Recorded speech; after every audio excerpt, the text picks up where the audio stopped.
What's interesting about our country, if you study history, is that there are some isms that occasionally pop up. One is isolationism, and it's evil twin protectionism, and it's evil triplet nativism. So if you study the 20s, for example, there was an American First policy that said, who cares what happens in Europe? Well, what happened in Europe mattered eventually because of World War II. There was Smoot-Hawley, which was a part of an economic policy, which basically said we don't want trade. In other words, let's throw up barriers. And there was an immigration policy that I think during this period argued we had too many Jews and too many Italians, therefore we should have no immigrants. And my point to you is we've been through this kind of period of isolationism, protectionism, nativism. I'm a little concerned that we may be going through the same period. You're listening to It Might Be Interesting with your hosts, Josh Levy and John Walsh.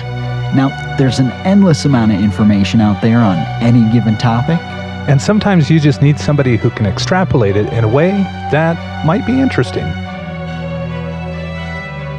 All right, John, so I'm looking at this list of members, and part of me wonders, like, if it's just is it just a members only, is it just a members club, like cool to have the jacket and that's it? Or is there some significance there? Because to me, Turkey and Luxembourg and UK and let's grab another one, Poland, these are all such different countries. Yeah. It's like, why the hell does Turkey even care to be in the same group here or there? Or what significance does it have? Doesn't it, in a way, make them like maybe more vulnerable? If Turkey has no beef with another nation, and yet that nation attacks, Poland, now Turkey has to care about it. Like, what value does it provide them? So for the Turks specifically, it provides a peace accord between them and the Greeks. And then you have a strong Western ally south of them called Israel, which is also a nuclear-armed country. And so what they want is, Istanbul for many years was the central point of trade for the entire world. And they want to keep that going. And the way to trade is to be in good standing with Western countries. So what does Luxembourg and Turkey have in common? Well, what they have in common is democracy and Western ideals. Now, that has been kind of deteriorating under Erdogan in Turkey, and we're seeing a more authoritarian nationalistic view rise, and it's troubling. But there are some key benefits for them to be a part of this, and one of them is defense. The best defense hardware in the world is made by the Americans.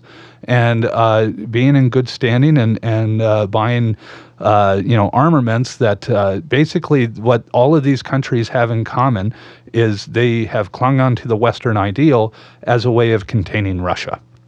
And so that is what they get out of it. But we're starting to see Turkey start to lean more towards the Russians, because a major gas line goes through Turkey and into the EU from Moscow.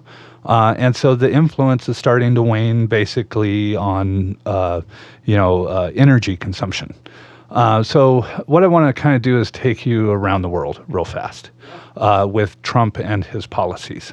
So if you hold out your left hand, listeners, and you kind of pretend your index finger is Turkey, you see that on their border were the Kurds, and we pulled out of our support of the Kurds, and you saw their reaction to that.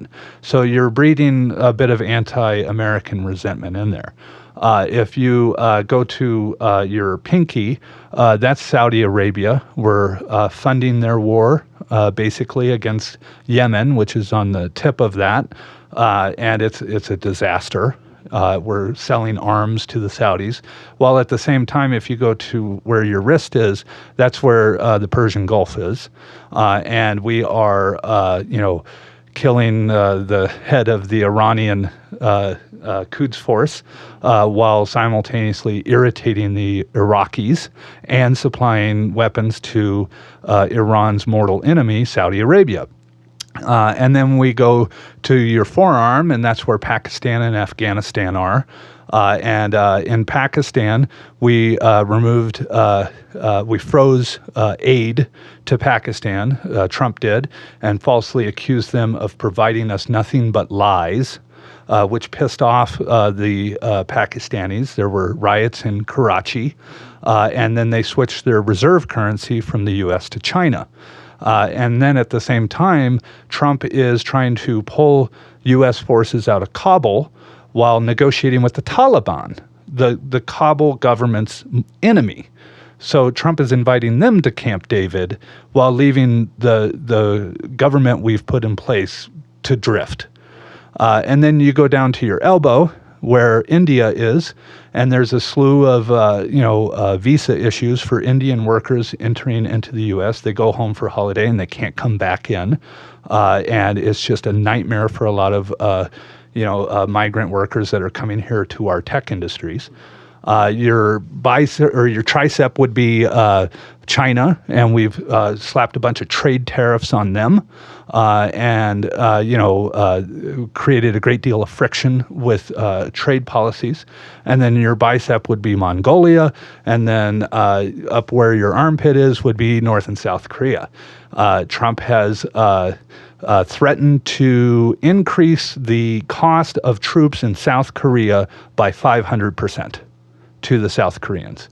So this is irritating the South Koreans, while at the same time Kim Jong-un is launching nuclear missiles, and testing long-range rockets. And Trump has ceased naval activity in the Sea of Japan as well. So you have anti-American resentment that starts in Turkey and goes all the way around. And if you're going around your collarbone, right, all the way through your other right arm, then you have the Russian border of the Arctic. Right? And then when you put your two hands together, the country that's in between those two is Ukraine. Right? So Trump is helping the Russians solidify their entire border with anti-American resentment. And the last country to come into conflict has been Ukraine. And it's at that point that Trump put pressure on Ukraine to make a deal with the Russians, who they're at war with, while withholding funding, for their defense, and asking them to provide dirt on his political opponent. Now, if you don't think that Trump is in cahoots with the Russians, you have to make me unlearn all of that. You know what I mean? So we see that the Russians are solidifying their border and becoming more and more aggressive. And the only thing that can stop them is a NATO incorporation within Western Europe. And if the U.S. is pulling out of that or denigrating that in any way, that is a favor to the Russians. So let me give you a good example of Trump's attitude towards NATO. So during the 2016 campaign, Trump was speaking out a lot against the country of Montenegro. They were looking to become a NATO partner, and Trump was blasting them as being untrustworthy and, evil people and all this other stuff. Well, they got into NATO. And you may remember right when Trump took office, he shoved some prime minister out of the way and stood in front of him. That was the prime minister of Montenegro. He was, to me, that was a signal to Russia that we don't approve of this either. And to me, that is a terrifying prospect for the United States to, in any way, weaken the NATO alliance. And so to have Trump over there, making enemies with people who we have strategically used their countries to surround Russia, and now we're pulling forces out of there, all that does is give Russia more influence throughout the entire region, from, Eastern Europe all the way to China. And I mean, with the whole situation with Ukraine, with annexing Crimea and everything, to me, it's not just so much of, what is NATO doing, as much as it is like, how come they can't also just say to the United States, here's a line. Yeah. You cannot, you cross this line, you are now on that side and no longer on our side. So there's a multi-pronged answer to that question. Okay. Within the Russian Federation, there is a law that dates back to the Soviet days that any Russian nationals that are under threat can expect aid and support from the Russian government. Well, the problem with that law is that the Russians are totally in control who gets to be called a Russian national. And so when you have Russian nationals in Crimea complaining about Kiev, and the Germans are backing the government in Kiev, then Russia can claim falsely that they are acting in the best interest of Russian nationals, and then just simply walk into Crimea and say that this was, a part of their international agreement, which it wasn't. But the bigger problem is natural gas. If you invade Russia, if you provoke Russia to war, they simply just shut the tap off. And now all of these Baltic states and, European states that are solely dependent on Russia are now in the dead of winter freezing to death. It's a magnificently powerful tool that the Russians use and lean upon. States that are friendlier to Russia get better deals on the gas, and the ones that are in conflict with them, they see the price increase and rely more on the Canadians and the Americans for gas. So if you take into consideration climate change on top of all of that, and this shift to clean renewable, that's hurting Russia's pocketbook too. And if they're in sanctions and can't operate with the Western markets, all of it is an affront to Putin's regime, and he takes it as a provocation. People tread lightly with Russia because to attack Russia is extremely difficult. The Germans tried it twice. The French tried it under Napoleon. The Poles have tried it. It's difficult. The plains that lead up to Moscow are 2,000 miles wide of flat land with very little cover, right? And they're bitterly cold. Mm-hmm. So you need a supply chain from Western Europe all the way to Moscow. So they're at a strategic advantage there. So the way the Western world has thought into bringing Russia into compliance is through sanctions and containment. If we undo that containment, then we undo all the work we've done since the Second World War. And we could be plunging Europe right into another war. So nobody wants to pick that fight with the Russians or even bluff. The policy has to be deliberate, it has to be strong-armed, and it has to be refortified by all the nation states in there. And that's why NATO is so damn critical. And if we weaken it and we undermine it, as well as undermining the EU, we're undermining decades of American policy.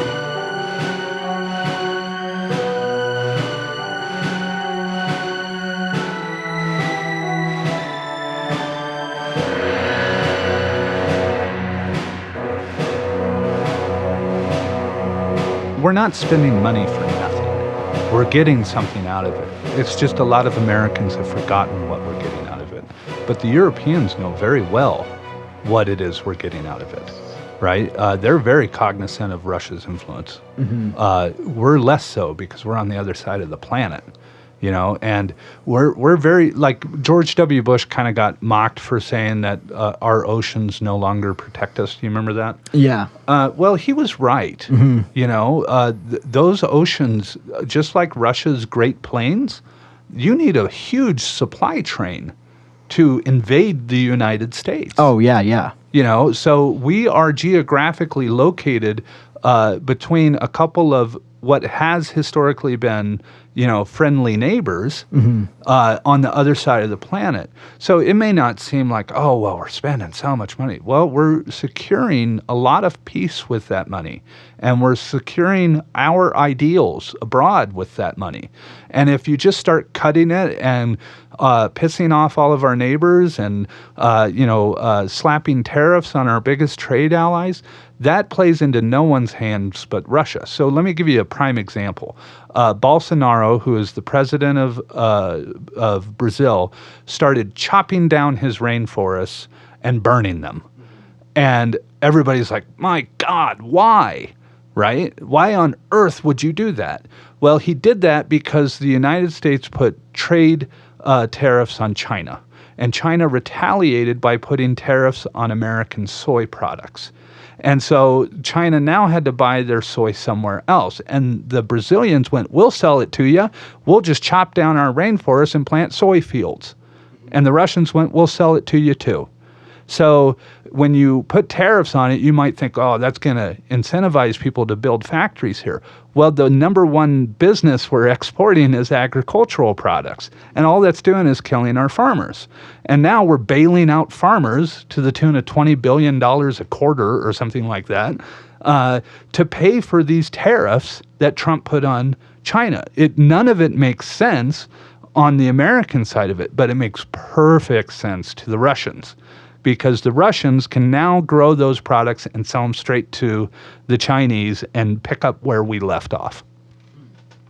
So yeah, NATO's important. It's really important. And so is the EU. And so if you care about democracy and liberty and liberal values, it's vitally important that we continue to spend money on it. Yeah, and one thing, if to anyone who does feel like we should bow out, like I do understand, respect that sentiment, and I do believe that we should, we've had the biggest stick at the table and we have used it. I think we should be using it personally in a better way for ourselves. Like, for instance, not letting, it feels like we do get taken advantage of quite a bit. A nation could do something politically, economically, or anything that does completely, slap us in the face. And because we are the big kid at the table, it's almost like a power hierarchy thing. Like, oh, you're the United States, you can afford it, or you can, and as a result, it looks bad. That's kind of, I think, what some people feel, and what drives them nuts is like, we aren't allowed to take the driver's seat because it looks bad when we do, the arrogant, we should step aside and let other nations and help them. But it's like, at what expense? And then it's come to a point where, and I think we're in a position now where we really do need to take that driver's seat, maybe in a different way, maybe a little more forcefully, and maybe it is fair. Like, I know we spend like 2 or 3% of our GDP on defense, and that's the requirement Trump is putting on these other countries. Well, that's a little difficult for Greece, right? That's a little difficult for Italy and Spain. Spain, who was just crushed in the 2008 financial collapse. Right. These states were hit immensely hard. And so for them to turn around and up the amount of defense when we have, old systems we could give them that are adequate. Right. It's an insult to them. Right. But at the same time, it's necessary. But if he's playing both sides of the field, he's playing into the Russians' hands everywhere else. What does it say if you're dealing with someone who is dealing with your adversary and praising them unsolicited, to them to come to you and say, hey, you need to up the money you're spending to defend yourself against that adversary. Right. Like he's doing in Ukraine, like he's doing in Germany and France and all these other places. He's telling them, you need to protect yourself against the Russians because we're not going to do it anymore. That's what he's really saying. And that, to me, is just an abdication of American policy for the past, 40, 50, 60 years. And what strikes me as surprising is that it is coming from the right, because, the right is typically more about, like, we need to strengthen our military. Yeah, but they're more nationalistic and they're more xenophobic, and, and that's not... isolationist. Yeah, that's not a comment on American voters on the right. Historically, around the globe, people on the right lean more nationalistic, and they lean more, aggressive in their defense.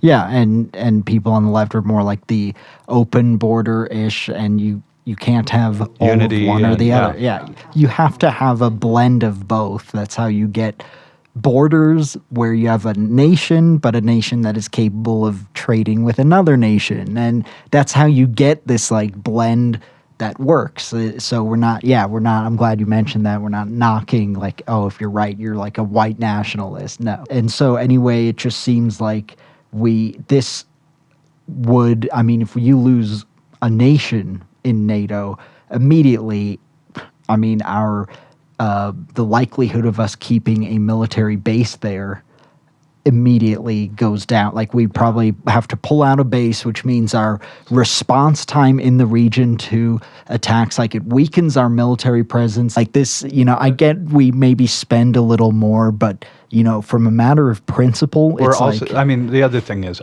we have an economy that in some of these NATO states is 500 times larger than theirs. Yeah, and I've also read, I need to double check the which ones they are, but I saw a map comparing the state of California to the rest of the member countries in NATO. And it was like just the state of California alone was bigger than like 20-something countries.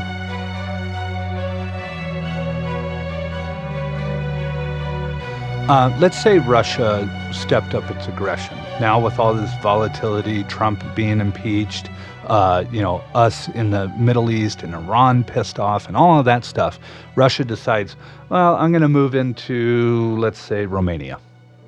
Right? And establish a little bit of territory in there, an invasion.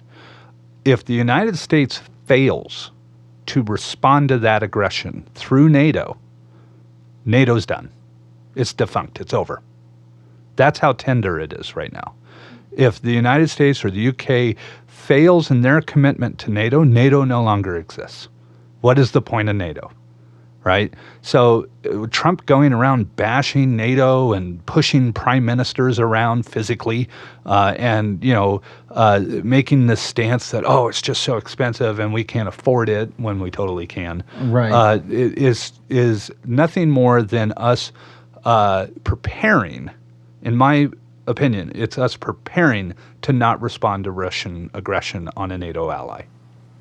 Yeah, to me, the idea of, like the idea of not being the number one economic superpower in the world, like drives me absolutely off the rails. So does that, like, imagine not being the number one, imagine if the Soviet Union won the Cold War. That's what it would be if we were not number one in military and intelligence. Like if they had a greater intelligence reach, a greater military reach, if Putin did, that would be like what the world would currently look like if we lost the Cold War. And but we won the Cold War. We have a broader influence. Our values are ones that have been adopted more and more by more nations that have sought after it, that have looked at us and said, that's what we want. Yeah. And well, when you win a Cold War, mm-hmm. the finish line is not just beating the other team, right? It is maintaining what ground you have captured. Mm-hmm. And the ground we captured was liberal democracy in Eastern Europe. Yep. And we have to support that. And we see value in that. We see value in free and fair elections. We see value in the rule of law. We see value in having a Supreme Court and oversight of a government. These are all things Putin hates. He hates oversight. Do you think he responds to Russian parliament? You know what I mean? Right. If he's called to the Duma to answer for his crimes, do you think he'd actually show up? Right, exactly. He doesn't, he hates democracy. Yeah. So what is it we're really investing in? We have to ask ourselves that as a country. We could say, oh, we spend, but what is it we're trying to secure? And what we're trying to secure is American values in Eastern Europe. And we have done so successfully with our German and French and UK and Spanish partners. And we need to continue it in Eastern Europe. And if we don't, then we rearrange to the Soviet style borders. And that, to me, is a fundamental mistake on the Trump administration, and it's one I think people need to start paying attention to. Yeah, and one thing in regards to like financial commitments, one thing I wanted to mention, because like you mentioned, the $1 billion here we pull that out, it's a lot easier for them to hate us or whatever. And I have heard an argument I think Trump made, but I've heard many people make on the right, which was, if you have to buy them, they aren't friends anyway. But keep in mind, like the whole idea of the allyship is, all right, so it's an exchange, like it's a marketplace exchange. Like, hey, John, you're another country. It's important that we remain allies because your neighbor here, and I get that you don't want to be involved because that kind of increases your risk. I want to be your ally. Like, what'll it take? 99.9% of the time, if you ask any nation, including America, like, what do you want most right now? They're going to say something like our infrastructure, our military, our this, our that. They're going to say something that can be improved significantly with cold, hard U.S. dollars. Right. And so it's not like we are just buying friends in a very superficial, unmeaningful way. And that's really key to understand for like alliances and allies and trade and everything, because, we're not just giving them money like a bailout works here where they just put it in their pocket. Every time we go there, it's almost like a reminder that, hey, you see this, trade, the shipyard and the buildings and the rail yard and everything. Yeah, remember, that was we helped you, and it is like secured into the fabric of the nation itself, and it really does go a long way. So I say, like, don't underestimate what the money does bring. It's that's why it is extremely valuable. We aren't just like the piggy bank. We do provide huge value, and we help them, build the infrastructure that keeps them strong against becoming another weak nation that can be toppled democratically, or whose democracy could be toppled, like the Soviet Union, and what Russia did, what Putin did with Russia. And you're right, he hates democracy. We have a democracy where the people elect politicians, and even then the politicians are kept in check by a separate branch. Like it's very. And if we tear down that ideal at home, I mean, that just plays into the Russians' hands as well. If we absolve the separations of power and isolate it into Trump, and he can ignore Congress, that just, again, all roads lead to Putin. That's his style of government. Yeah, I mean, we have very clear evidence. We can say to our kids, look at fascism and how successful that was. Not at all. It was the most horrific, one of the, if not the most horrific incidents in history. Let's look at communism. Let's look at, Equally as horrific. Yeah, equally as horrific. I mean, the Gulag camps, you look at what Chairman Mao and Pol Pot did and everything, and it was absolutely disgustingly vile, the things that went on under those. And so you could say, look, one of my favorite quotes of all time with politics is, I think it was Winston Churchill who said, out of all the forms of government and governing, democracy is the least bad. And it was like a tongue-in-cheek way of saying, like, of course it's not perfect. Of course, like, government screws up sometimes, and we gotta hold government accountable. But it is clear, like, what would you rather have see, like, communist countries? It fails. It is not successful.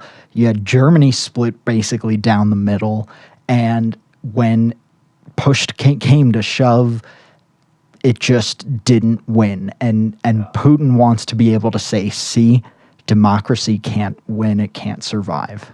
I'm going to quote Winston Churchill as well. All right. He said that Russia is a riddle wrapped in a mystery inside an enigma, but there must be a key. And that key is energy. And if the Western world switches its energy production it isolates and eliminates countries like Russia. So the thinking from the West is let's incorporate them sooner rather than later into a Western-style democratic market. And then once we make that switch, they're incorporated and can still profit and not go, by the wayside. That is what our thinking was in Iran, and now we have trashed that. So yeah, it's complicated. There's a lot of religious tension. There's ethical tension. There's geographic tension, and what it takes is good leadership. And right now, I don't feel we have that.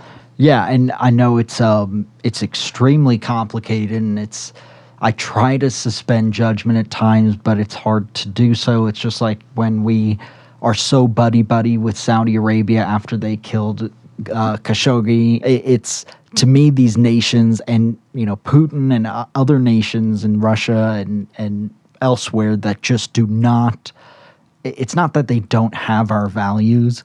They have just the absolute opposite values in a vile way, yet how can we keep turning the other cheek? But at the same time, you can't turn away from completely, because if we don't engage in diplomacy, then things erode more, it seems. Like as soon as we gave up on proper diplomacy with Putin, it just allowed him to steamroll and do all this other stuff. And so that's kind of one thing I wanted to ask you to close things out, unless there's some more areas you wanted to go into, is what's a better solution? Is taking a more flexed muscle approach. Let's say President Trump either wakes up fresh memory, or starting from scratch, and has the base core U.S. values and ideals, or let's pretend new president walks in, Democrat or Republican, who cares? What's the best approach? Flex our muscles, say, all right, you got to do this, you step in line or else? Or is it, at this stage, after everything they have done, should we do a more hey, hi Vlad, my name's Josh? I don't think so. You don't? No, because he's a master of that. Putin is very good at dominating conversations and lying through his teeth. I think what needs to happen, the only thing Putin really understands is power, right? That's it. Who's more powerful? And if there's more American influence in the region, that is the thing that is going to deter him. And if there's sanctions on him, that is the thing that is going to weaken his standing within his own country. And if we are adamant and tenacious about pointing the finger at him and his corruptibility or his corruption, that is the thing that is going to push him, or rather push Russia to replace him. So I think the first thing that a president does, Democrat or Republican, is to rejoin the Paris Climate Accord immediately and re-strengthen our commitment to the EU and to NATO, and to make it very clear to the Russians that we will not have our elections tampered with. I don't think somebody should sit down with Putin and say, shake his hand. I think what they should do is threaten to wring his neck. And that is what is going to push Russia back to Moscow. Because right now, what he has been doing has been a destabilizing force, not just to Europe, but to democracy around the world. And we cannot deal with him like a European leader. He is not European. He is not Asian. He is Russian. And the Russians have a very different view of how government should run. And it is a view that is largely collected around Putin and his core group of supporters. However, the public is starting to see the light in Russia. And so I think putting pressure on the Russians and saying, deliver us Vladimir Putin and his friends, or we will sanction each one of his friends' companies and drive them to deliver us Putin, is the way to get rid of him.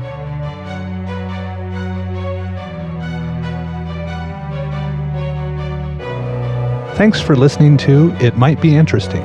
Please join us next time. And make sure you check out our website for other episodes, itmightbeinteresting.com.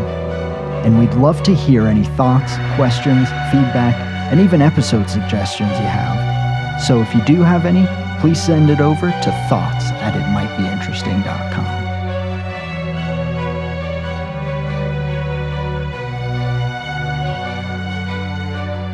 And listeners, you might think maybe I'm being a little hyperbolic, or maybe a little bit of overkill, and maybe you spend a lot of time in Europe, or maybe you live there and you're listening.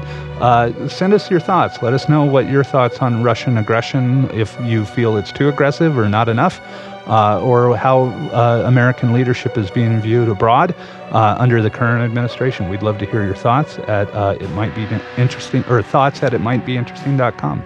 Yeah, so as John said, let us know wherever you live around the world. Let us know what you think, and if you are living in Russia, just blink twice if you need help, and we'll come help you out.